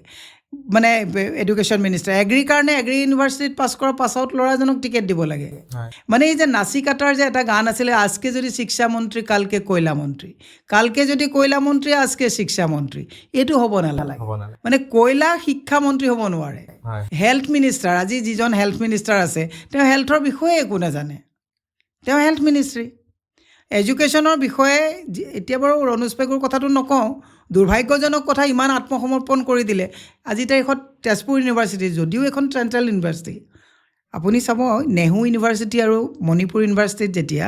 উপাচাৰ্যক লৈ পেলাই ক্ৰাইচিছ আহিছিলে দুইখন ষ্টেটৰ চিফ মিনিষ্টাৰে নিজাববীয়া হস্তক্ষেপত চেণ্ট্ৰেল গভৰ্ণমেণ্টৰ লগত কথা পাতি তেওঁলোকে কিন্তু তাত তদাৰকী কামটো কৰিছিল সেইবিলাক হৈছে লিডাৰ আৰু আমাৰ কনজনে কি কৰিছে যে প্ৰেমজী বিশ্ববিদ্যালয় পাতিলে বিল্ডিংটো কোনে বনাব 60-40 কমিশ্যনটো কি পাব তাত গৈছে ইনফ্ৰাষ্ট্ৰাকচাৰত আমাৰ মুখ্যমন্ত্ৰীয়ে হস্তক্ষেপ নকৰে দুৰ্ভাগ্যজনক হয়নে নহয় সেই ক্ষেত্ৰত মানে কিয় নিশ্চুপ বুলি ভাবিছে যে যোনটো তেজপুৰ ইউনিভাৰ্চিটি ইছ্যু সেই ক্ষেত্ৰত আচলতে গভৰ্ণমেণ্টে কি ষ্টেপ লোৱা নাই বুলি আপোনালোকে ভাবে গোটেই কথাটোৱে হৈছে যিজন শম্ভুনাথ সিং এইটো এটা তেওঁ কোনো একাডেমিক লাইনৰ চিন্তাই নাই পাটনা ইউনিভাৰ্চিটিটো তাতো খেলি মেলি কৰি আছে তেওঁ গোটেই কামটোৱে আহিছে যে ইয়াত টু আৰ্ণ মানি তেওঁ গোটেই কামটো হৈছে যে অসম হৈছে ফাৰ্টাইল ষ্টেট ইয়াতে যোনে আহিব আদানী আম্বানী জমাকেছ পাব সকলোৱে ইয়াৰ পৰা লুণ্ঠন কৰিবলৈ আহে এইটো ভয়ংকৰ কথা আজি আদানী যে আপোনাৰ এই যে জুবিন গাৰ্গৰ ঘৰত আহিছে মানুহে গদগদ হৈছে সেইকাৰণে অহা নাই 57,000 বিঘা মাটি ইয়াত লৈছে গতিকে ইয়াত আহিছে যাতে ইয়াত খুব ধুনীয়াকৈ অসমীয়া মানুহৰ চেণ্টিমেণ্টটো বৰ মানুহ দেখিলে পটককৈ সহজ উদাৰ মনৰ একচেপ্টেঞ্চটো ল'বৰ কাৰণে বঢ়াবৰ কাৰণে আহিছে আজি গোপীনাথ বৰদলৈ এয়াৰপৰ্টটো সেইটো 1400 কোটি টকা আমাৰ প্ৰফিটত আছিলে আজি আদানীক দি দিয়াৰ লগে লগে হয় এতিয়া মানুহে ক'ব যে ইমান ধুনীয়া এটা এক্সটেনশ্যন এয়াৰপৰ্ট বনাইছে বিৰাট ধুনীয়া সেইটো আমি নিজেও যদি গভৰ্ণমেণ্টে প্ৰচেষ্টা কৰে কৰিব পাৰে প্ৰাইভেটাইজেশ্যন ইজ গুড কিন্তু টোটেল চাৰেণ্ডাৰ যিটো কৰিছে ইট ইজ নট গুড হয় আৰু এতিয়া মই আপোনাৰ অলপ পাৰ্চনেল হেৰিয়াত আহোঁ যে আপুনি যিহেতু এগৰাকী মহিলা নেত্ৰী সবল মহিলা নেত্ৰী বুলি ক'ব লাগিব কংগ্ৰেছৰ বহুদিনৰ পৰা আমি দেখি আহিছোঁ চ' সেই ক্ষেত্ৰত এগৰাকী মহিলা হিচাপে যেতিয়া আপুনি পলিটিক্সলৈ আহিছিলে কিবা বাধা পাইছিলে নেকি বা তেনেকুৱা বাধাৰ সন্মুখীন হ'ব লগা হয় নেকি লাইফটো ষ্ট্ৰাগল আছে মইতো বহুত এটা এনেকুৱা পৰিয়ালত ডাঙৰ হৈছোঁ য'ত অভাৱ দুখ প্ৰত্যেকটো মই দেখি পেলাই মই ডাঙৰ হৈছোঁ মই নিজে সদায় ইণ্টাৰভিউত কওঁ মই সেই তবলা বজাইছিলোঁ 20 টকা 30 টকা 50 টকা 100 টকা আৰ্ণ কৰি মই পকেট মানি উলিয়াইছিলোঁ গতিকে ষ্ট্ৰাগলটো লাইফত আছে আৰু ষ্ট্ৰাগল নাথাকা লাইফৰ কোনো মানে মজাই নাই তাৰমানে ষ্ট্ৰাগল নাথাকে মই এতিয়াও সদায় ষ্ট্ৰাগল কৰি আছোঁ 2বাৰ ইলেকশ্যন খেলিছোঁ 2বাৰ হাৰিছোঁ কিন্তু মই সেইটো মই কোনো ষ্ট্ৰাগল বুলি ভবা নাই যে এইটো মই ঠিক আছে মইতো সেইটো পৰ্যায়লৈকে গৈছোঁ 20 টকা 30 টকাকৈ আৰ্ণ কৰা মানুহজনী আজিতো মই ইলেকশ্যন দুটা খেলিব পৰা যোগ্য বুলি ভাবি মোক দলে দিছে ষ্ট্ৰাগলটো লাইফত আছে কিন্তু আমাৰ কণ্ট্ৰলটো কোনখিনিত মই ৰাখোঁ মই বিলাসী মনটোক অলপ কণ্ট্ৰল কৰি ৰাখোঁ মই মোৰ যিটো কেপাচিটিত মই দৌৰোঁ মোৰ কেপাচিটিতকৈ মই ধৰক আপুনি ডায়মণ্ড পিন্ধিলে মোৰ মনটো ডায়মণ্ড পিন্ধিবলৈ নাযায় কাৰণ মই আই ন' মাই লিমিট মই সেইকাৰণে সেই কণ্ট্ৰলটোত থাকোঁ কাৰণে ষ্ট্ৰাগলটো মই অভাৰকাম কৰি এনজয় কৰিব পাৰোঁ হয় সেই ক্ষেত্ৰত আপোনালোকে ধৰক মহিলাসকলক পলিটিক্সৰ ফালে মানে অলপমান মটিভেট কৰিবলৈ কিবা পদক্ষেপ লৈছে নেকি যে পলিটিক্সত আহক মহিলাসকল আহিব লাগে ডেফিনেটলি মহিলা একচুৱেলি পলিটিক্সত আহিব লাগে আজি নাৰী সমাজৰ যিবিলাক সমস্যা মই এগৰাকী মহিলা হিচাপে এগৰাকী মহিলাৰ সমস্যা মই যিমান বুজি পাম আপুনি হয়তো সিমানখিনি বুজি পাব গ'লে অকণমান অসুবিধা হ'ব মহিলা এগৰাকীয়ে ঘৰ এখন একেবাৰে পাকঘৰৰ পৰা ল'ৰা ছোৱালীৰ পৰা হাজবেণ্ডক মেনেজ কৰালৈকে গোটেইখিনি মহিলা এগৰাকীয়ে কৰিব লাগে মাল্টিপল কাম কিছুমান কৰিব লাগে গতিকে মই কৈছোঁ যে পলিটিক্সত আহিব লাগে বাট পলিটিক্সত আহিবলগীয়াৰ কাৰণে কিছু অধ্যয়নো লাগিব অসমখনৰ বিষয়ে জানিব লাগিব সমষ্টিত টিকেট প্ৰাৰ্থিত্ব বিচাৰিলে সমষ্টিৰ ডেম'গ্ৰাফিটোৰ বিষয়ে আপুনি জানিব লাগিব পপুলেশ্যন পেটাৰ্ণ জানিব লাগিব লোকেল ইছ্যুজ কি আছে কমন পিপুল এটাত কি বিচাৰে এই গোটেই বস্তুখিনিৰ প্ৰতি অধ্যয়ন থাকিব লাগিব হৰা জিকাটো পাব্লিক উইল ডিচাইড এইটোতো মই ক'ব নোৱাৰোঁ আপোনাৰ কিন্তু হোমৱৰ্কটো মহিলাৰ থাকিব লাগিব সেইকাৰণে মই কৈছোঁ মহিলাসকলৰ মানে আমাৰ কি হৈ যায় মহিলা আছে পলিটিক্সত বহুত ভাল ভাল মহিলা আছে য'ত আপুনি দেখিছে মমতা বেনাৰ্জী আমাৰ ইন্দিৰা গান্ধী আইৰণ লেডি আপোনাৰ সোনিয়া গান্ধী সুষমা স্বৰাজ এনেকুৱা বিভিন্ন বাঘা বাঘা মহিলা মই নাম কৈ ইন্দিৰা নুৰী কোকোলাৰ CEO আপোনাৰ যিমানবিলাক আছে এইবিলাক হৈছে বহুত বাঘা বাঘা মহিলা হাতত মই ক'লোঁ ন লক্ষী সৰস্বতী বুদ্ধি চব মহিলাৰ হাতত আছে কিয় ইমপ্লিমেণ্ট কৰা নাই মই এই কথাটো বুজি পোৱা নাই আৰু কিয় সেই মহিলাৰ বুদ্ধিভ্ৰষ্ট কৰি লৈ এই যে অকল আঁচনিৰ হাথোৰাত মেৰপাকত জালত ভৰাই লৈছে এইটোৱে চবতছে ডাঙৰ মানে ৰহস্য যে কেনেকৈ মহিলাবিলাকক আয়ত্ব কৰি লৈছে আঁচনিটো কোনো পুৰুষৰ নামত নাই এতিয়া বাবু আঁচনি বুলি কৈছে এতিয়া আকৌ নতুনকৈ উলিয়াইছে বাবু আঁচনি বুলি কিন্তু মই মহিলাসকলক এটা কথাই কওঁ এগৰাকী মহিলাই APJ আব্দুল কালাম বনাইছে মাতৃগৰাকীয়ে আপোনাৰ মায়ে আপোনাক ডক্টৰ নিত্যৰঞ্জন বনাইছে গতিকে আপুনি এই কথাটো মনত ৰাখিব আপোনাৰ মা কিমান একাডেমিকেলি চাউণ্ড মই নাজানো সেইটো কথা মোৰ মা ME পাছ কিন্তু আমাৰ মায়ে ইমান কষ্টটো গোটেইকেইটা ল'ৰা ছোৱালীকে পঢ়াইছে গতিকে মই জানো যে এগৰাকী ভাল মাকে নেপোলিয়নে কৈছিলে you give me a good mother I will give you a good nation এই কথাটো মাতৃ সমাজক মই কৈছোঁ যে আপোনালোকে যদি অসমৰ শিক্ষা স্বাস্থ্য ন্যায় এই ব্যৱস্থাবিলাক নাৰীৰ সন্মান আৰু মৰ্যাদা স্বাভিমান অসমৰ জাতি মাটি ভেটি আৰু সংস্কাৰৰ সংস্কৃতি এই কথা যদি নাৰী সমাজে উপলব্ধি কৰে ডেফিনেটলি গুড পলিটিচিয়ানো আহিব গুড পলিটিকেল প্লেটফৰ্মো ওলাব হয় আপোনালোকৰ কংগ্ৰেছ পাৰ্টিটো তেনেকুৱা নাৰী পলিটিচিয়ান আগতে আছিলে মহিলা আছিলে বহুত কেইগৰাকী আছিলে কিন্তু বৰ্তমান তেওঁলোক বেলেগ দলত গুচি যোৱা আমি দেখা পাইছোঁ কিবা কি অসুবিধাৰ সন্মুখীন হ'ল বুলি আপুনি ভাবে না চাওক মই এটা কথা কৈছোঁ মই বিজেপিত 17 বছৰ আছিলোঁ যেতিয়া বেয়া দিনত মোৰ সংঘৰ্ষ আছিল মই ৰিয়েক্ট কৰা নাছিলোঁ গভৰ্ণমেণ্ট যেতিয়া ফৰ্ম কৰিলে মই ক'বলগীয়াখিনি কৈছোঁ গুচি আহিছোঁ মেইন কথাটো হৈছে যে আপুনি আপোনাৰ ওপৰত কিমান আপোনাৰ লিমিটটো ক্ৰছ মানে কণ্ট্ৰলত ৰাখিব পাৰিব মই ভাবিছোঁ যে চৰকাৰৰ লগত মই তোষামোদ নকৰোঁ মই তেলটো ভৰাই চলি থাকিব পৰা মহিলা মই এইটো লিমিটত থাকিলে আই এম ছেটিছফাইড সেইকাৰণে মই কম্প্ৰমাইজ কৰিবলগীয়া হোৱা নাই টিল এণ্ড অফ মাই লাইফ মই কেতিয়াও কম্প্ৰমাইজ নকৰোঁ আৰু যিখিনি মানুহে ভাবিছে যে এতিয়া অপজিশ্যনততো পাবলৈ একো নাই অপজিশ্যনত পাবলৈ একো নাই গতিকে যিবিলাক মানুহে কংগ্ৰেছৰ দিনত পেটুৱা হৈ গৈছিলে এতিয়া আকৌ কংগ্ৰেছ অপজিশ্যনত আহোঁতে কংগ্ৰেছৰ দুখ গাই ৰক্ষা পোৱা নাই সেইবিলাক মানুহ তালৈ গৈছে মেইন কথাটো হৈছে আপুনি বিলাসী জীৱনটোত কণ্ট্ৰল যদি আনিব পাৰিছে আপোচ কৰিব নালাগে আৰু বিলাসী জীৱনত যদি কণ্ট্ৰল কৰিব পৰা নাই তেতিয়াহ'লে আকৌ চৰকাৰ যেতিয়া কংগ্ৰেছৰ আহিব তেওঁলোক আকৌ আমালৈ বেকফায়াৰ কৰিব আপোনালোক কিমান কনফিডেন্ট যে কংগ্ৰেছৰ চৰকাৰ 26ত আহিবনে মই 100% কনফিডেণ্ট যে আজিৰ তাৰিখত ধাৰৰ ওপৰত চলি থকা ৰাজ্যখন শিক্ষাৰ ব্যৱস্থাক বিনষ্ট কৰা ৰাজ্যখন স্বাস্থ্যৰ বিল্ডিং আছে কোনো ভাল infrastructure good quality medicine provide কৰিব নোৱাৰা হেৰিখন প্ৰায় 48 লাখ শিক্ষিত যুৱতী আজি সংস্থাপনহীনতাত ভুগিছে মহিলাৰ দৈন্যতাৰ কাৰণে দৈনিক মহিলাই 1200 টকাৰ কাৰণে দৌৰি থাকিবলগীয়া অৱস্থা হৈছে কৃষক সমাজৰ আজিৰ তাৰিখত কৃষক নিধিৰ পইচা ভুৱা কৃষক নিধিৰ পইচা প্ৰায় 600 কোটি ভুৱা কৃষক নিধিৰ একাউণ্টত সোমাইছে এই গোটেই নেক্সাছটোত যদি অধ্যয়ন কৰিব পাৰে ৰাইজে ডেফিনেটলি আমাক এবাৰ ভোট দিব গুড গভৰ্নেন্সৰ হয় যদি গভৰ্ণমেণ্ট আহে কংগ্ৰেছৰ আপোনালোকৰ চিফ মিনিষ্টাৰ কোন হ'ব গভৰ্ণমেণ্ট যদি আহে আজিৰ প্ৰেক্ষাপটত যদি কয় আপুনি আজিতো আমাৰ হৈছে চেণ্ট্ৰেল নেশ্যনেল পাৰ্টিৰ যেতিয়া আমাৰ গোটেই বিধায়কবিলাক জিকি আহিব তেতিয়াহ'লে আমাৰ গোটেই কোৰ কমিটিয়ে চিলেক্ট কৰিব who will be the chief minister হ'ব গতিকে এতিয়াই আমাৰ একচুৱেলি চিফ মিনিষ্টাৰ কেণ্ডিডেট বুলি কৈ নিদিয়ে কিন্তু ৰাইজেতো গৌৰৱ গগৈক ভাবে হয় যদি অখিল গগৈ ডাঙৰীয়া বা লুৰিণজ্যোতি গগৈ ডাঙৰীয়া তেওঁলোকে যদি ডেপুটি CM বিচাৰে সেইটো সময়ত চ' আপোনালোকৰ কি স্থিতি থাকে ডেফিনেটলি বহুত তলৰ মানে সৰু কৰ্মী সেইটো বিষয়ত মই ক'ব নোৱাৰিম যদি আপোনাক মই ভাল চিফ মিনিষ্টাৰ হিচাপত চাবলৈ দিওঁ ৰিচেণ্ট সময়ৰ সৰ্বানন্দ সোণোৱাল আৰু হিমন্ত বিশ্ব শৰ্মা আপুনি কাক চুজ কৰিব নাই সৰ্বানন্দ সোণোৱালটোতো কামৰে নহয় একচুৱেলি কামৰ নহ'ল কাৰণে গ্ৰেছফুলি বিদায় দি দিলে গতিকে সৰ্বানন্দ সোণোৱালটো মানে স্বাধীনতাৰ পিছৰ চবতছে ব্যৰ্থ মানে মুখ্যমন্ত্ৰী এইকাৰণেই কৈছোঁ যে জাতীয় নায়ক হৈ পেলাই কা আন্দোলনৰ সময়ত একেবাৰে হিন্দী বইলাৰৰ ওচৰত আত্মসমৰ্পণ কৰা মেৰুদণ্ডহীন এজন নেতা তেওঁ জনগোষ্ঠীটোকে ঠগিলে গতিকে তেওঁ একচুৱেলি পাৰফৰ্ম কৰিব পৰা নাই কিন্তু এনে এটা গুড এটা ইমেজ লৈ পেলাই তেওঁ চলি থাকে হিমন্ত বিশ্ব শৰ্মা একচুৱেলি খুব মানে ৰাজনৈতিকভাৱে পৰিপক্ক এজন নেতা তেওঁ খুব ভালকৈ ৰাজনীতিটো বুজি পায় ৰাজনীতি খুব ধুনীয়াকৈ কৰিব পাৰে কিন্তু তেওঁৰ চবতছে ডাঙৰ প্ৰব্লেমটো হৈ গ'ল এপ্লিকেশ্যনবিলাক বেড এপ্লিকেশ্যন কৰে হিমন্ত বিশ্ব শৰ্মাই 24/7 এক্টিভ থকা এজন মুখ্যমন্ত্ৰী গতিকে তেওঁ যদি ভাল কামবিলাক কৰিম বুলি ভাবিলেহেঁতেন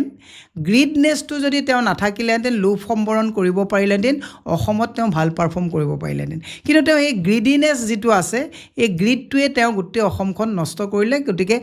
মানে দক্ষ হৈও তেওঁ ভাল পাৰফৰ্ম কৰিব নাই পৰা যি কাৰণে আমি অসমখন বহু বেছি পিছুৱাই গৈছে এতিয়া আমি শেষৰ ছেকশ্যনটোলৈ আহিছিলোঁ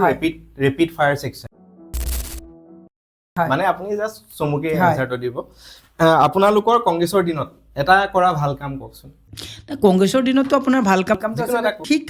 শিক্ষাৰ ক্ষেত্ৰতো এটা বেয়া কাম যাৰ কাৰণে কৰাপশ্যন হ'ল যিখিনি কৰাপশ্যনৰ কাৰণে কংগ্ৰেছ আকৌ বেকফুটত আহিব বিজেপিৰ এটা ভাল কাম কওক বিজেপিৰ ভাল কামটো মাৰ্কেটিং খুব ধুনীয়াকৈ কৰে তেওঁলোকে সঁচাক মিছাক সঁচা কৰাটো খুব ৱেল অৰ্গেনাইজ মাৰ্কেটিং কৰিব পাৰে strongest youth leader in Assam কোন বুলি ভাবে গৌৰৱ গগৈ এটা ভাল অভ্যাস আপুনি কওক স্বভাৱ এটা ভাল তেওঁ বেছি লোকৰ কথা নুশুনে বেয়া কিবা যদি ক'বলৈ বিচাৰে আপুনি বেয়াটো বুলি মই নকওঁ এতিয়া মই মোৰ দলৰ নেতা বেয়াটো বুলি নকওঁ অলপ ধৰক আমি যিমান কথা চথা কওঁ তেওঁ অলপ কম কথা কয় এজন বিজেপি লিডাৰ যাক আপুনি ৰেচপেক্ট কৰে নীতিন গাডকাৰী এজন কংগ্ৰেছ লিডাৰ যাক আপুনি আটাইতকৈ বেছি ৰেচপেক্ট কৰে মই কংগ্ৰেছৰ বৰ্তমানৰ লিডাৰ হিচাপত মই ৰাহুল গান্ধীক সাংঘাতিক ফ'ল' কৰোঁ হয় অসমৰ পলিটিক্সত লৈ আটাইতকৈ ডাঙৰ মিছকনচেপ্টটো কি চবতছে ডাঙৰ কথাটো হৈছে অসম পলিটিক্সত মানে অসমৰ মানুহৰ যিটো উদাৰতা সেইটো দুৰ্বলতা হিচাপে পলিটিচিয়ানে সেইটো একচুৱেলি মানে ৰংলি ইউজ কৰিছে গোটেই কাৰবাৰটো এতিয়া কংগ্ৰেছেও কৰাপশ্যন কৰিছে বুলি আপুনিয়ে কৈছে যে বিজেপিও কৰিছে কোনে বেছিকৈ কৰাপশ্যন কৰিছে বিজেপিয়েতো গোটেই কৰাপশ্যনটো বিজেপিয়ে একদম গোটেই দেশখনেই বিকি দিলে আজি তাৰিখত বিজেপিয়ে আপোনাক যদি CM কেণ্ডিডেট চুজ কৰিবলৈ দিয়া হয় গৌৰৱ গগৈ ডাঙৰীয়া দেৱব্ৰত শইকীয়া আৰু লগতে ভূপেন বৰা ডাঙৰীয়া আপুনি কাক চুজ কৰিব চাওক আমাৰ কংগ্ৰেছ দলটো কি কাৰণত আহিব পৰা নাই মই নাজানো এইটো বৰ ডাঙৰ ৰহস্য কিন্তু আমাৰ কংগ্ৰেছৰ দলত গৌৰৱ গগৈ ডাঙৰীয়া দেৱব্ৰত শইকীয়া ডাঙৰীয়া প্ৰদ্যুৎ বৰদলৈ ডাঙৰীয়া ভূপেন বৰা ডাঙৰীয়া ৰিপুণ বৰা ডাঙৰীয়া গোটেইকেইজনে মুখ্যমন্ত্ৰী হ'ব পৰা এটা কেপাচিটি আছে even Rakibul Hussain is a good leader কিন্তু মাইনৰিটি হোৱাৰ কাৰণে মুখ্যমন্ত্ৰী পদলৈ তেওঁ নাহিব হৈছে তেওঁ বহুত কেলকুলেশ্যনত ৰাজনীতিটো তেওঁ হিমন্ত বিশ্বতকৈ ভালকৈ বুজি পায় গতিকে কংগ্ৰেছত নেতাৰ কমি নাই কিন্তু এতিয়া এই সাম্প্ৰতিক সময়খিনিত কি কাৰণত আমি বেকফুটত আছোঁ বেনিফিচাৰীটো আপুনি এটা শব্দত ছাপোৰ্ট কৰে নে নকৰে কৰে আৰু কাখন আপুনি মানে নে নামানে ডেফিনেটলি নামানো আপুনি কেতিয়াবা যিহেতু এগৰাকী সবল কংগ্ৰেছ নেত্ৰী মহিলা কংগ্ৰেছৰ আপুনি সভানেত্ৰী CM হ'ম বুলি ভাবেনে যে মই কেতিয়াবা হ'ব পাৰিম নাভাবোঁ আপোনাৰ সেইটো সপোন নাই হয় আৰু এটা প্ৰমিছ কংগ্ৰেছে কেতিয়াও যোনটো মানে ব্ৰেক কৰিব নালাগে অসমৰ ৰাইজৰ ওচৰত যিটো জাষ্টিছৰ ক্ষেত্ৰত যাতে কেতিয়াও ব্ৰেক কৰিব নালাগে জাষ্টিছৰ ক্ষেত্ৰত যদি কেতিয়াও ব্ৰেক নকৰে তেতিয়াহ'লে প্ৰত্যেকটো বস্তুৱে মানে জাষ্টিফিকেশ্যনটো পাব হয় আৰু শেষত আপোনাৰ নৱপ্ৰজন্মক লৈ কি মেছেজ দিব লগা আছে যিহেতু এই গোটেই চেনেলটো মই আচলতে পলিটিকেল এৱেৰনেছৰ ওপৰত কৰিবলৈ বিচাৰিছোঁ যে আমি এৱেৰ হ'ব লাগে কিয় আমি অকল সেই 1250 টকাৰ পিছত ঘূৰি ফুৰিব নালাগে কিয় আমি নিজকে নিজৰ ভৰিত খাৰা কৰি পেলাই নিজৰ কামবিলাক লৈ আগুৱাই যোৱাটো আমি বেছিকৈ বিশ্বাস কৰিব লাগে সেইখিনিক লৈ পেলাই আপুনি নৱপ্ৰজন্মক কি ক'বলৈ বিচাৰে মই কৈছোঁ যে আজিৰ যুৱক কালিৰ ভৱিষ্যত গতিকে তেওঁলোকে ভাল কাম হ'লে বিজেপিকো সমৰ্থন কৰক অন্ধ সমৰ্থক হ'ব নালাগে ভাল কাম কৰিলে কংগ্ৰেছকো সমৰ্থন কৰক কিন্তু সমৰ্থন কৰিব লাগে কাৰণে একদম মানে আপুনি হোৱাই নোহোৱাই অন্ধভাৱে সমৰ্থক হ'ব নালাগে ভাল কাম হ'লে সকলোকে সমৰ্থন কৰক বেয়া হ'লে তাত আপোনালোকে ভইচ ৰেইজ কৰক হয় ধন্যবাদ আমাৰ অনুষ্ঠানটো আজি ইমানতে সমাপ্ত কৰিছো মোৰো ভাল লাগিলে আহি আপোনালোকৰ তাত হয় শেষত আপোনাক বহুত ধন্যবাদ জ্ঞাপন কৰিছো আপোনাৰ ইমান বিজি স্কেডিউলৰ মাজত আপুনি অকমান সময় মোক দিবলৈ মোৰো ভাল লাগিলে আপোনালোকে এইখিনি মোক সুবিধা দিয়াৰ কাৰণে হয় কেতিয়াবা আকৌ আপোনাক তেনেকে যদি সুবিধা হয় আপোনাক নিমন্ত্ৰণ জনাম বহুত কথা আমি পাতিলো আৰু বহু কথা পাতিবলৈ থাকি গ'ল আচলতে অসমৰ প্ৰেক্ষাপটত বহু সমস্যা আছে যিবোৰৰ কথা হয়তো শেষ নহ'ব আমি পাতি থাকিলে সেইকাৰণে আজি অনুষ্ঠান ইমানতে সমাপ্ত কৰিলো ধন্যবাদ হয়